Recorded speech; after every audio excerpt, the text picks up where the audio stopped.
Hi everyone. So today I'm going to be continuing to push past my comfort zone and share something that I think is going to be a blessing for many and is very personal to me. So I hope that this blesses someone and that I'm just not putting myself out there for nothing. so um, I want to share about in my own life how I keep bitterness from taking root in my heart. And I think it's important to talk about that because everyone has the propensity to have bitterness in their heart.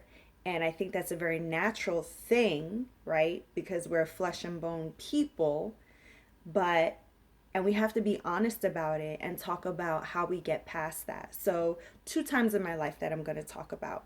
The first is from when I was single, and I learned a lot of lessons when I was single. I actually really treasure that time in my life because there's so many things that I learned that I think have made me who I am today.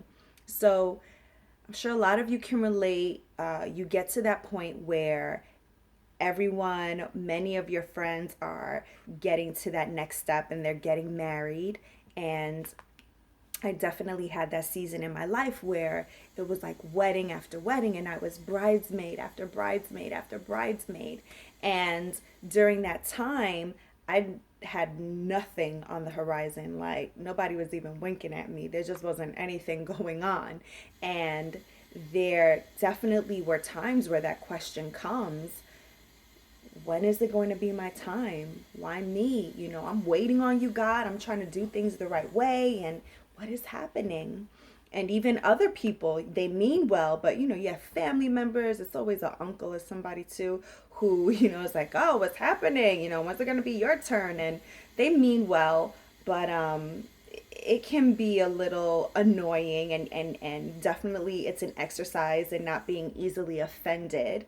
But through that time, regardless of if I love the bridesmaid's dress or I didn't, regardless of anything, what God pressed upon my heart was to be happy for people and to bless them and to serve them.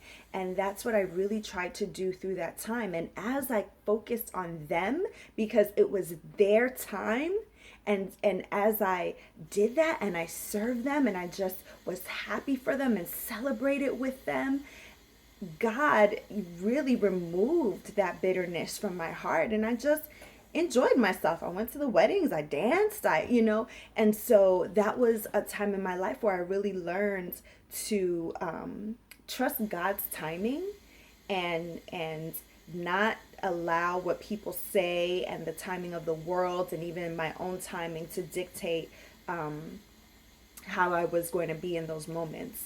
So the second time that I want to share about is more recent. And so early in the fall, my husband and I found out that we were expecting, and we were very excited about it and really just excited about having another little one, a younger sibling for our son.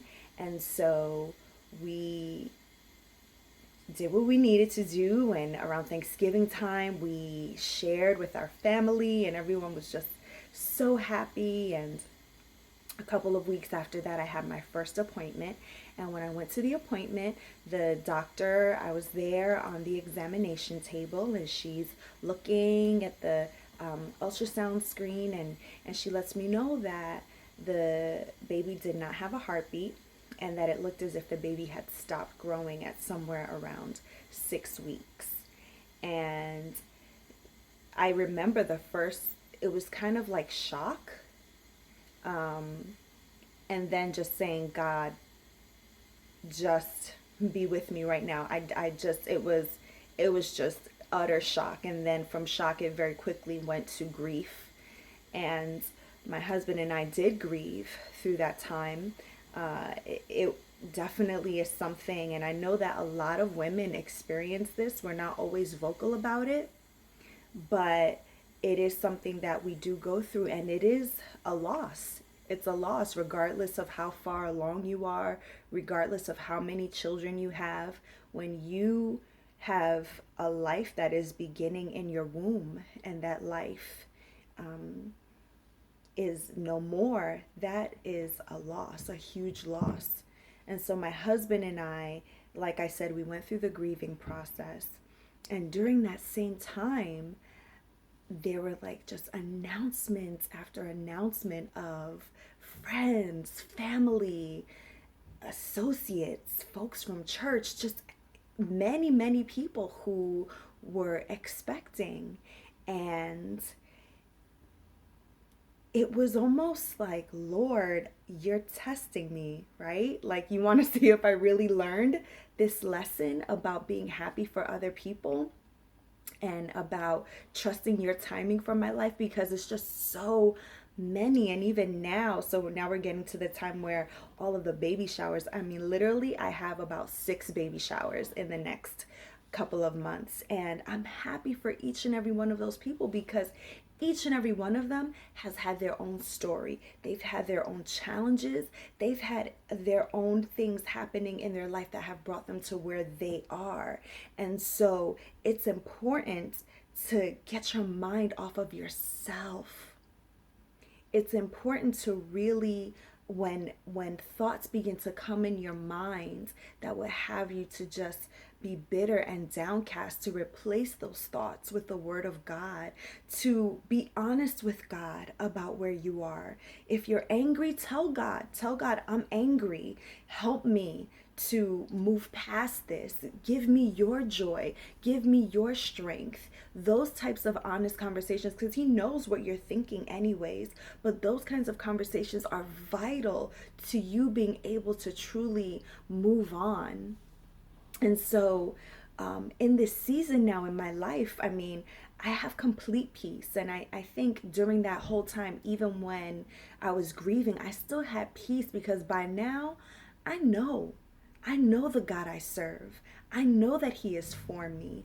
I know that even when things happen in my life, that He will use them for my good. So when God has a track record in your life, when things happen, you can have a heavenly perspective about them. But you will not have that if you don't spend time with God now before things happen. You will not know that unless you get into the Word of God and understand who He is. And in Psalm 139, such a beautiful psalm, it says, I praise you because I'm fearfully and wonderfully made. Your works are wonderful. I know that full well. My frame was not hidden from you when I was made in the secret place, when I was woven together in the depths of the earth. Your eyes saw my unformed body. All the days ordained for me were written in your book before one of them came to be. So God knows you. He knows where you are. He knows what you need and when you need it, like I have said before.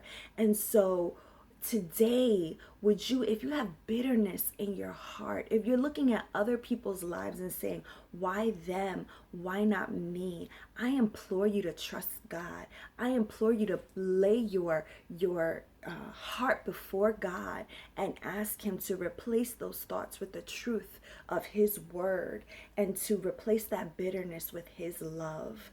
I hope this blesses someone, and I thank you for watching. And please comment below and let me know if this has been a blessing and your thoughts. Take care, everyone. God bless you.